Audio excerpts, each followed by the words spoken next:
اور جن فیچرز کا اس میں یوز کیا گیا تھا، اس حساب سے اس کو بنانے والے لوگوں نے یہ دعویٰ کر دیا تھا کہ یہ جہاز کبھی ڈوب ہی نہیں سکتا ہے۔ یہی وجہ ہے کہ لانچ کرتے ہی اس جہاز کو انسنکیبل یعنی کہ نہ ڈوبنے والے جہاز کا نام دے دیا گیا تھا۔ ایون یہ تک دعویٰ کیا جاتا ہے کہ اس جہاز کے ایڈمنسٹریشن نے یہ بھی دعویٰ کر دیا تھا کہ گاڈ یعنی کہ خدا اب خود بھی اس جہاز کو نہیں ڈبو سکتا ہے۔ دراصل یہ سارا کانفیڈینس اس پورے ایڈمنسٹریشن کو اس وجہ سے تھا کیونکہ ان کو لگتا تھا کہ جن وجہوں سے بھی یہ جہاز ڈوب سکتا ہے ہم ان کو پہلے ہی اوور کم کر چکے ہیں۔ فی الحال دوستو 3 سال کی کڑی محنت اور لگ بھگ آج کے دور کے حساب سے $400 ملین کی قیمت کے ساتھ بننے والا یہ جہاز اپنے پہلے سفر کے لیے نکلا۔ پہلا سفر اس کو یونائٹڈ کنگڈم یعنی کہ UK سے نیو یارک تک کا طے کرنا تھا، مگر افسوس پہلا سفر بھی یہ کمپلیٹ نہ کر سکا۔ بیچ سمندر میں ایک آئس برگ سے ٹکرانے کی وجہ سے ایسا ڈوبا کہ ہمیشہ کے لیے نہ صرف سمندر کی گہرائیوں میں ڈوب گیا بلکہ ساتھ ہی ساتھ اتہاس کے پنوں میں بھی کہیں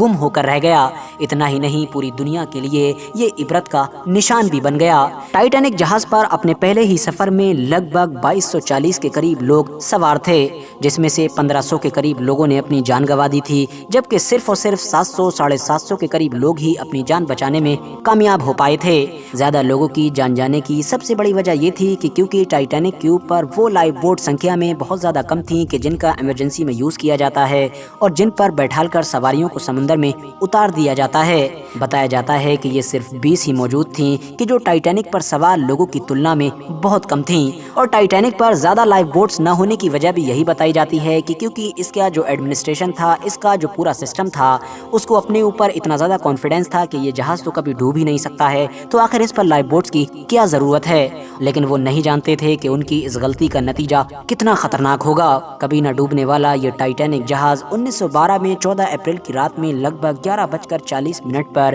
برف کی ایک بڑی چٹان سے ٹکرایا تھا، اور اس کے بعد 3 گھنٹے بھی پورے نہیں لگے اور اس سے پہلے ہی یہ جہاز پوری طریقے سے سمندر میں سما گیا تھا۔ جو لوگ بھی جان بچانے میں کامیاب ہو پائے تھے ان میں زیادہ تر بچے اور عورتیں شامل تھیں۔ وجہ یہی تھی کہ کم لائف بوٹس ہونے کی وجہ سے پہلے بچوں اور عورتوں کو ہی پرائیورٹی دی گئی تھی اور جوان مردوں نے وہیں رکنے کا فیصلہ کیا تھا۔ ویسے تو ہمیشہ ہی ٹائٹینک کے ڈوبنے کو 20ویں صدی کے سب سے بڑے اور خطرناک سمندری حادثے کے طور پر یاد کیا جاتا تھا۔ یہی وجہ تھی کہ اس کے ملبے کو بھی لمبے وقت تک ڈھونڈنے کی کوشش کی گئی تھی، اور آخرکار 1985 میں جا کر ایکسپرٹس اس کو ڈھونڈنے میں کامیاب ہو بھی گئے تھے۔ مگر پھر بھی ٹائٹینک کی کہانی کو جو اصل شہرت ملی تھی اور اس کے بارے میں جاننے کے لیے لوگوں کے بیچ جو ایک اصل جنون پیدا ہوا تھا، جس کو پاگل پن بھی کہا جا سکتا ہے، وہ دراصل 1997 میں اس وقت ہوا تھا کہ جب اس کے اوپر ٹائٹینک نام کی ایک فلم ریلیز کی گئی تھی، جس نے کامیابیوں کے سارے ریکارڈ توڑ دیے تھے۔ یہ فلم آج بھی کلیکشن کے معاملے میں یعنی کمائی کرنے کے معاملے میں دنیا کی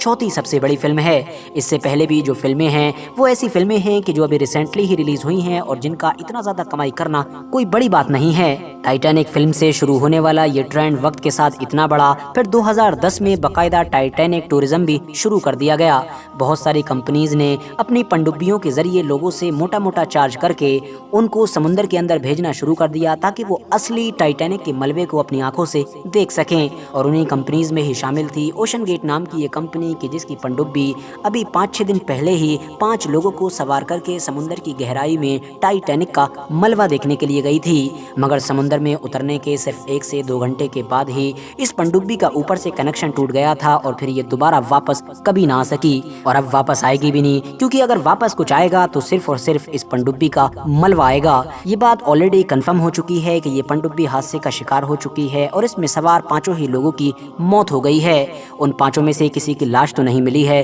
مگر ہاں اس پنڈبی کا ملبہ ضرور ملا ہے، اور وہ ملبہ ٹائٹینک کے ملبے کے آس پاس میں ہی ملا ہے۔ دوستو، آپ میں سے بہت سارے لوگ ایسے ہوں گے کہ جو یہ سوچ رہے ہوں گے کہ اب جب ہماری دنیا اتنی زیادہ ایڈوانس ہو چکی ہے اور ٹیکنیکل ہو چکی ہے اور ہم ایک لمبے وقت سے بار سمندر کی گہرائی میں ٹائٹینک کے ملبے کو دیکھنے بھی جاتے ہیں، تو کیوں نہ ہم اس ملبے کو اوپر ہی لے آئیں، آخر اس میں برائی کیا ہے؟ حادثے سے بھی بچ جائیں گے اور دنیا کے باقی لوگ بھی اس کو آسانی کے ساتھ دیکھ سکیں گے۔ تو دوستو، وجہ یہ ہے کہ جیسا کہ میں نے آپ کو پہلے ہی بتایا کہ 1912 کے قریب میں یہ جہاز ڈوبا تھا اور اس کا ملبہ لاکھ کوششوں کے باوجود بھی نہیں ڈھونڈا جا سکا تھا، مگر جب 1985 میں اس کا ملبہ ملا تو آلریڈی اس ملبے کو سمندر کی گہرائی میں پڑے ہوئے ایک لمبا وقت گزر چکا تھا، جس کی وجہ سے اس ملبے کی حالت کافی خراب ہو چکی تھی اور یہ پانی میں کافی حد تک گل چکا تھا۔ اس وقت اس کی حالت اتنی زیادہ خراب ہو چکی ہے اور یہ اتنا زیادہ گل چکا ہے کہ اگر ایکسپرٹس نے اس کو اوپر لانے کی کوشش کی یا پھر اندر بھی اس کے ساتھ کوئی چھیڑخانی کی تو یہ پوری طرح سے ختم ہو جائے گا۔